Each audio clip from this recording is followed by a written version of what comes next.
네, 안녕하세요. 조금 전 소개받은 옴니 CNS 대표 김용훈입니다. 일단 이런 소중한 자리에 초대해 주셔서 진심으로 감사드리고요. 먼저 설명에 앞서서 왜 저희 그 옴니 CNS라는 회사가 이 명상 컨퍼런스에 초대받았는지 잠깐 좀 소개를 드리고 발표를 시작하고자 합니다. 일단 저희는 옴니핏이라고 하는 멘탈 헬스케어 의료기기를 만드는 회사고요. 단순히 어떤 측정기를 만드는 게 아니라 측정부터 결과에 따라 훈련하는 원스톱을 지향을 하고 있다 보니까 처음부터 저희는 의료기기 시장을 진입을 하게 됐어요. 그러다 보니까 이제 신뢰도 확보에 굉장히 많은 시간이 걸렸었고요. 그런데 실제 훈련하고 하지 않은 여러 가지 치료 중에서 명상이라는 분야를 저도 접하게 되고 이걸 어떻게 하면 아까 숨과 같이 체계적이고 객관적인 데이터를 모을 수 있을까? 이 부분이 아마 저희가 명상으로서의 출발의 시점이었던 것 같습니다. 그래서 오늘도 아마 저희가 이런 의료기기 기반에서 출발해서 이 명상이라고 하는 어떻게 보면 좀 더 의료보다는 가벼운 웰니스 시장으로서의 진입을 하고 있는 부분에 대해서 그 기반이 되고 있는 생체 신호 그리고 이걸 통해서 알 수 있는 여러 가지 미래 부분에 대해서 좀 같이 공유드리고자 합니다. 일단 저희는 기본적으로 의료기기 시장을 가다 보니까 특히 제일 먼저 접한 과가 정신의학과였어요. 근데 정신의학과 같은 경우는 여러분도 혹시 가보신 경험이 있을지 모르겠는데 막상 가보면 주변 사람들이 저희 연배 같은 경우는 대부분 그냥 술 한잔 하면 되지 왜 굳이 병원까지 가냐는 편견이 좀 많았었고요. 막상 가서도 실은 설문지 중심의 이런 정성평가 그리고 대부분이 일회성에 맞추는 이런 진료다 보니까 이런 부분을 어떻게 하면 좀 더 해결할 수 있지 않을까? 좀 더 재밌게 접근하고 이런 그 정성 데이터 플러스 이런 생체 신호 기반의 객관적 데이터 그리고 이 모든 걸 디지털화해서 클라우드 기반으로 빅 플랫폼을 만들면 어떨까? 이 출발점이 저희 회사의 출발이었고 한 10년 정도 걸려서 이제서야 이제 뭐 상용화되면서 세상의 여러분과 동반하고 있지 않나 생각합니다. 그러다 보니까 저희는 그 몸의 중에서도 이 몸은 크게 세 가지의 신경계통으로 이루어졌다고 해요. 뇌를 중심으로 한 게 중추우고요. 이게 이제 척수를 따라서 오장육부에 붙어 있는 자율신경이 있고요. 그리고 나머지는 이제 체성근계라고 해서 근육에 붙어 있는 신경인데 저희는 그 중에서도 이런 정신과 마인드, 이 마음과 좀 관련 있는 게 이 중추라는 신경과 자율에 집중을 했고요. 이거를 체크할 수 있는 여러 센서들이 많은데 저희는 좀 더 소형하고 편리할 수 있는 센서에 집중을 했습니다. 그래서 EEG라는 센서, PPG라는 센서를 가지고 두 가지를 체크하게 돼 있는데요. 이런 5가지 기기도 저희 또한 만들고 있지만 최근 들어서는 아마 LG전자가 이어폰으로 이 귀 주변에서 뇌파를 측정하고 그걸 통해서 바이노럴 비트라는 음악으로 이런 수면 장애를 해결할 수 있는 기기도 최근에 나와서 출시가 되고 있고요.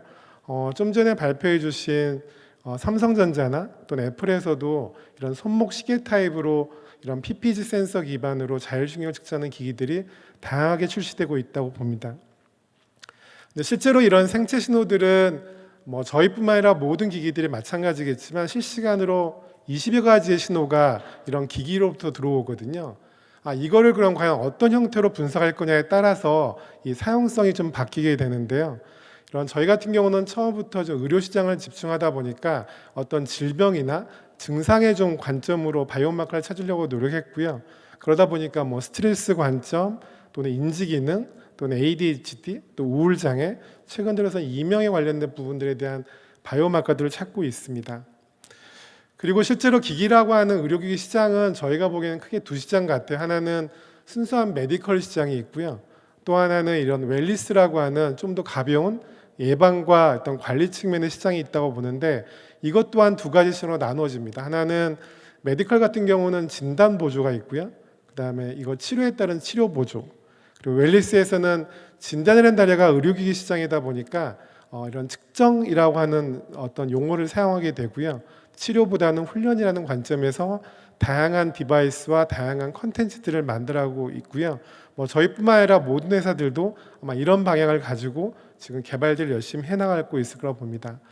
그래서 오늘은 이제 생체 신호에 대한 말씀을 좀 나누고자 했기 때문에 저희가 관점을 두고 있는 관심을 가지고 있는 뇌파라는 분야, 그 그다음에 이런 자율신경이라는 게 과연 어떻게 기저작용을 활용하고 있고 이게 어떻게 측정되는지에 대한 설명을 좀 드려보도록 하겠습니다. 뇌파란 녀석은 뇌에서 이런 신경 전달 물질이 전달되어서 나오는 절기적 신호라고 하는데요. 실은 저희가 아마 여러분들이 뇌파기기를 접할 수 있는 기회가 많지 않을 거예요. 근데 실제 병원에 가보면 이런 중환자실이나 보통 뇌사 판정할 때는 반드시 뇌파기를 사용하게 됩니다.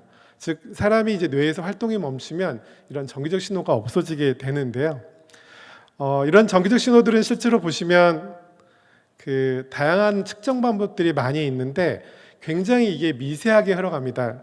실제로 지금 뇌에서는 측정하는 방법이 아마 여러분들이 초중고등학교 때 배웠던 이 전압계 측정과 동일한 방식이거든요.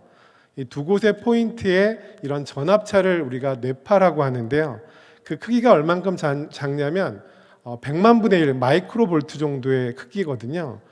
이것들을 그러면 어떻게 해석해서 어떻게 발견해서 저희가 실제 우리가 의학적으로 활용할 수 있는지를 하다 보니까 뇌파계에서는 이러한 그 전이차를 실은 스펙트럼, 그러니까 주파수로 가는 헤르츠 단위로 변화를 주게 됩니다.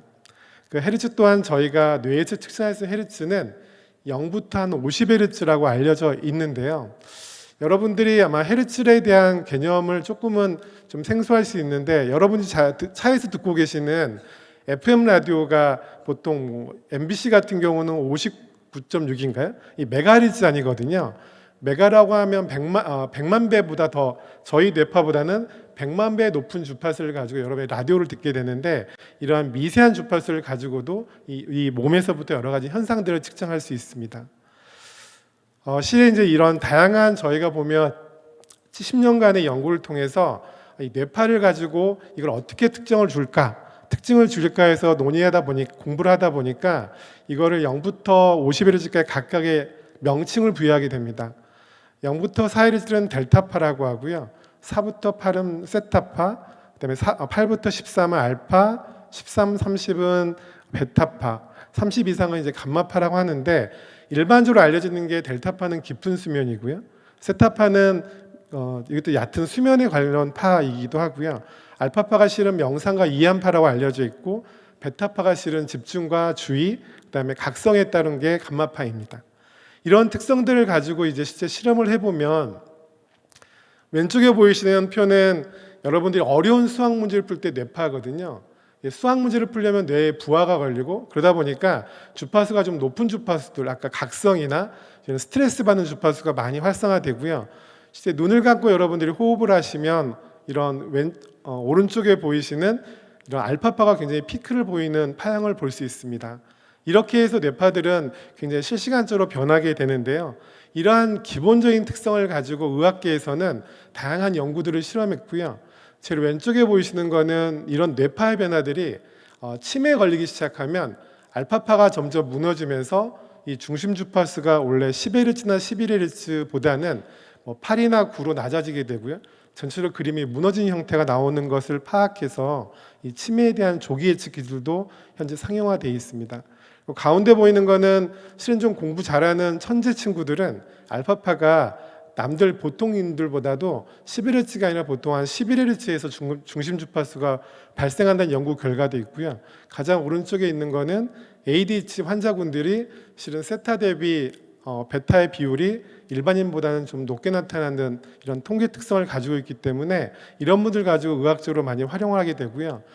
최근 들어서는 우울증 환자 같은 경우는 이 좌뇌 운율 균형도가 굉장히 무너지는 현상들이 좀 많이 발견되고 있고요. 또한 이제 발달 장애 중에서도 자폐 친구들은 이런 주파수 흐름들 중에서도 감마나 높은 주파수가 굉장히 매일 활성화되어 있습니다. 그러다 보니까 옆에 조그만 자극만 있어도 이런 친구들은 굉장히 분노나 이런 거 조절이 잘 안 되는 부분들이 있다는 거를 뇌파를 통해서도 다양하게 연구가 되고 있고요. 이러한 뇌파를 통해서 그러면 저희는 어떻게 그럼 이런 훈련이라는 걸 활용할 수 있을까? 그 기술 중에 하나가 뉴로 피드백이라는 기술인데요. 뉴로 피드백은 바이오 피드백의 일종이고요. 대신에 뇌의 어떤 변화를 실시간으로 눈으로 보면서 훈련하는 방법의 일종의 인지재활 훈련 중에 한 기법입니다. 아마 보통은 미러 효과, 거울 효과라고 하는데요. 거울을 보면서 내 옷 매무새를 다듬듯이 실은 뇌파 변화를 보면서 내가 어느 방향으로 훈련할지에 따라서 뇌파들은 항상 뇌의 과소성 때문에 계속 발전을 합니다. 실은 뇌파 이러한 다양한 기기들을 뇌에 쓰고서 어떤 형태의 자극을 통해서 그 결과를 확인하고 또 그 방향에 맞게 훈련하는 기술이 뉴로 피드백인데요. 일반적으로 알려져 있는 게 세 가지 기술입니다. 이완 또는 집중, 그다음에 좌우의 불균형에 대한, 특히 이완 같은 경우가 가장 대표적인 게 명상이긴 하고요. 집중 같은 경우는 ADHD나 또는 공부하는 아이들 또는 산만한 친구들 대상으로 하는 게임 중심의 뉴로 피드백이 많이 활성화되어 있고요.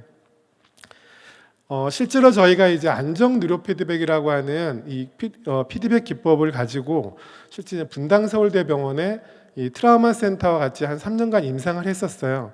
지금 보이시는 화면부터 해서 실은 이제 이완이라고 하는 지수가 있습니다. 실은 저희가 좀 마음이 안정화되면 알파파는 줄어들고요, 높아지고요. 스트레스라고 하는 하이베타가 줄어들거든요. 이러한 지수 변화를 가지고 저희가 이런 이완에 대한 지수를 가지고 있고요. 그다음에 저희는 MBSR 기반의 뉴로 피드백을 기반으로 해서 저희가 컨텐츠를 만들고 이 소방관 대상으로 실험을 해서 실은 저희가 아마 지지난주에 논문이 나왔고요. 실제로 지금 스트레스를 받는 감저 노동자군에서 굉장히 효과 있다는 것도 의학적으로 입증을 했습니다. 그리고 집중 뉴로 피드백은 다음과 같은 게임 기반이고요. 얘는 TBR이라는 또 이 집중도에 대한 지수가 있다 보니까 이런 지수를 기반으로 게임을 만들게 되고, 이런 게임을 여러 차례 주기적으로 하게 되면 굉장히 긍정적으로 바뀌게 되고요. 이 또한 저희가 서울대병원 어린이병동이랑 한 200명 대상으로 임상을 해서 이 효과 검증도 이미 의학적으로 마친 상태이긴 합니다. 지금까지는 제가 뇌파를 잠깐 설명드렸는데요. 그 다음에 저희가 지금 관심했던 자율신경이라는 부분들에 대해서 좀 공유를 드리도록 하겠습니다. 실은 저희 몸은 아까 말씀드렸듯이 중추에서 척수를 따라서 오장육부에 퍼져 있는 신경이 자율신경계인데요. 얘는 이름 자체가 자율신경이라는 의미는 저희가 컨트롤할 수 없는 신경계입니다. 여러분들이 주먹을 쥐었다 폈다 하는 거는 여러분 의지로 할 수 있지만 여러분들이 심장을 멈추게 할 수는 없거든요. 얘는 자율적으로 움직인다고 해서 이 자율신경계라고 붙여 있는데요. 이 자율신경은 크게 두 가지의 신경계로 구성이 되어 있다고 해요. 하나는 교감과 또 하나는 부교감인데요. 교감은 기본적으로 공격 성향이고요. 부교감은 방어 성향이라고 합니다. 그래서 여러분들이 혹시, 저도 지금은 굉장히 긴장되고 하는데 이런 발표를 할 때는 굉장히 긴장하다 보니까 교감이 활성화되고요. 이 교감이 활성화되면 땀도 나고 심장도 빨라지고 얼굴도 빨개지고 하는 이런 생리학적인 현상이 발생하게 되는데, 제가 아마 끝나고 내려가면 다시 좀 부교감이 활성화돼서 다시 심박수도 떨어지고 아마 땀도 좀 덜 나는 이러한 항진작용을 하면서 우리 신경계를 좀 항진을 유지하게 되는 게 실은 자율신경의 역할이긴 합니다. 이러한 자율신경계들을 가지고 저희는 스트레스라는 걸 기본적으로 측정할 수 있고요. 이게 단기적이냐 장기적이냐에 따라서 급성과 만성에 대한 스트레스 검사에 실은 자율신경 검사 방법이 사용되게 되는데요. 실은 저희도 지금 한 7, 8년 정도 임상을 하다 보니까 스트레스가 있다 없다가 중요한 게 아니라 실은 스트레스를 얼마나 잘 관리하고 저항할 수 있는지, 이런 그 스트레스 관리가 가장 중요한 부분이라고 생각이 들고요. 실제로 실험을 해보면 조그마한 스트레스가 있는 분들이 실은 면역체계가 더 강하고요. 이런 면역체계가 너무 스트레스를 오래 받다 보면 이 만성 스트레스 때문에 굉장히 많은 질병이 발생하게 됩니다. 그래서 이거를 실제로는 병명으로는 자율신경 실조증이라고 하고요. 이런 균형이 무너지면 아무리 CT나 MRI 찍어도 증상이 나타나지 않는 부분들은 마지막에는 이런 자율신경 검사를 통해서 실은 자율신경 실조증까지 판정되는 이런 관리가 참 중요한 이런 신경계통이라고 보고 있습니다. HRV라고 하는 게 실은 이제 심박 자율신경 측정하는 방법 중에 하나인데요. 여러분들이 흔히 알고 있는 심박은 초당 60에서 80번을 뛰잖아요. 그 뛸 때 한 번에서 다음 심박에 뛸 때 그 간격을 심박 변이도라고 하고요. 이 간격이 실은 일정하면 건강할 것 같은데 실은 저희 몸이 이게 일정하지 않고 약간 불규칙적으로 움직여야 이 자율신경이 건강하다고 합니다. 그래서 이 간격을 측정하는 게 심박 변이도고요. 이런 변이도를 측정해 보면 왼쪽에 보이는 것처럼 불규칙적으로 뛰어야 건강한 사람이고요. 너무 일정적으로 뛰는 분들은 실은 심장이 조금 이상이 있거나 자율신경에 문제가 있는 분들이 이런 파형을 보입니다. 또 이걸 좀 더 쉽게 보려고 이제 이 숫자와 한 개 HRV 인덱스란 값인데요. 인덱스 값도 실제 병원에 측정해 보시면 건강하신 분들은 이렇게 완만한 이 퍼져 있는 형태인데 조금 심장이나 자율신경이 안 좋으신 분들은 이 뾰족하게 돼 있어서 어떤 일본의 업체 같은 경우는 이 HRV 측정만으로도 이분의 심급사 위험도도 판정할 수 있는 기기를 만들어서 판매하는 데 있을 정도로 이 심장과는 굉장히 밀접한 이런 관계가 있는 지수라고 보면 될 것 같고요. 실제로 다양한 임상 실험들이 근 50년 동안 이루어졌기 때문에 HRV 인덱스 값이 높을수록 되게 건강하고 오랜 삶을 살 수 있다는 논문들이 많이 있고요. 이러한 것들을 저희가 이제 실제로 보면 기기적으로 어떻게 측정을 하냐면 실제로 이게 심박을 측정해 보고 심각 변이도를 보면 그래프 중에서도 이게 빠른 주파수와 느린 주파수로 구분이 됩니다. 그래서 빠른 주파수를 저희는 교감이라고 정의를 하고 있고요. 느린 주파수를 부교감을 하는데 이 두 개 합을 지금 자율신경에 대한 총합이라고 보고 있고 이 지수를 가지고 저희가 스트레스에 대한 저항도나 이런 걸 구분하게 됩니다. 실제로 보면 이런 나이가 들수록 자율신경계는 나빠질 수밖에 없고요. 거기에 따른 이런 그 자율신경에 대한 그 나이 대비에 대한 변화도를 가지고 여러분들에 대한 자율신경 나이 또한 저희가 예측할 수 있는 데까지 연구 개발이 많이 이루어져 있고요. 실은 이런 명상하고도 자율신경 굉장히 많은 연관계가 있다고 하는데 실제로 보면 저희가 호흡을 하게 되면 그 부교감 신경을 활성화하게 되고요. 그러다 보니까 여러분들이 조금 화가 나거나 긴장을 할 때 아까처럼 짧은 호흡 명상만 하시더라도 이런 자율신경계 쪽에서도 굉장히 많은 안정화된 변화를 경험할 수 있고 실제로 과학적으로 측정할 수가 있습니다. 지금까지 제가 생체 신호에 대한 간략한 설명을 좀 드렸고요. 실은 이제 사람 몸에는 여러 신경이가 있지만 실제로는 저희가 좀 더 관심 있게 보는 뇌파나 이런 그 자율신경 맥파를 가지고 여러분들의 활동, 여러분들의 명상, 여러분들의 또 다른 활동에 대한 모든 것들을 과학적으로 보여줄 수 있다는 것들은 저희뿐만 아니라 많은 업체들이 하고 있기 때문에 여러분들이 좀 더 관심을 가져주시면 좀 더 재미나게 여러분들 명상하시거나 훈련하실 때 좀 더 여러분들의 마음을 좀 더 과학적으로 확인할 수 있지 않을까 싶습니다. 이러한 이제 산업적인 측면에서 굉장히 많은 성장이 있을 거라고 다들 예상을 하고 있고요.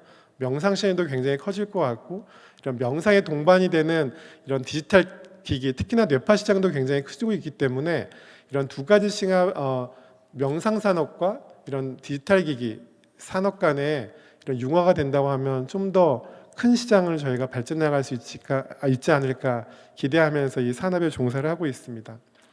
그리고 저희가 지금 저희 또한 제가 VR 기반으로 다양한 실험들을 해보고 있는데요.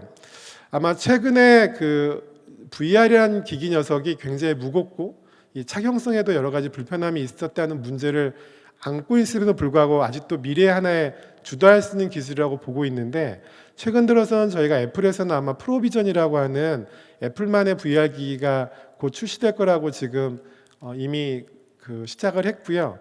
또한 지지난주에는 그 구 페이스북이죠. 메타에서는 메타스퀘어 3라고 하는 또 새로운 기기를 곧 출시하게 돼서 이런 VR 기기의 하드웨어적인 발전과 함께 이런 세계는 아마 다음에는 분명히 메타버스 상에서도 명상하는 시장이 또 열리지 않을까?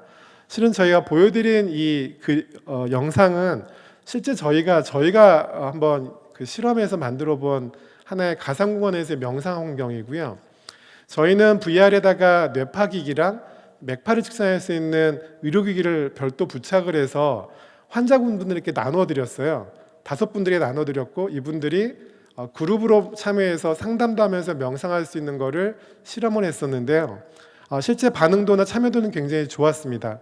보시면 그 참여하신 분들이 연세가 대부분 40대 이상이어서 가장 좋아하는 곳이 어디냐고 물어봤을 때 바닷가였거든요. 바닷가에 모닥불에 모이면 좋겠다고 해서 실은 저 실제로 VR을 써보면 저기 바닷가에 오로라가 보이는 환경이고요. 본인들이 이걸 착용하시면 약속된 시간에 저를 아바타로 들어오게 됩니다. 들어오게 되면 상담 선생님들은 저기 모닥불 안에 있는 요정처럼 등장을 하게 되고요. 각각의 서로 말도 할 수 있고 대화도 할 수 있고 명상에 대한 영상도 볼 수 있는 이런 환경을 구축해 봤는데 실제로 현재 기술로도 구현이 가능하지만 아마도 VR기가 좀 더 가벼워지고 좀 더 지금 그 화질이 좋아지면 좀 더 가까운 미래에는 실제적으로 여러분들 현실과 거의 유사한 메타버스상에서도 이런 명상 산업이라는 게 장이 펼쳐지지 않을까 기대를 해보고 있습니다. 네, 지금까지 준비한 자료는 여기까지고요. 그 디지털 기기와 명상이라는 녀석은 뗄 수 없는 동반자이기 때문에 여러분도 아마 명상하시면서 이런 디지털 기기, 특히 생체 신호에 대한 부분들 많은 관심과 또는 많은 지원 부탁드리고 이 강의를 마무리하도록 하겠습니다. 감사합니다.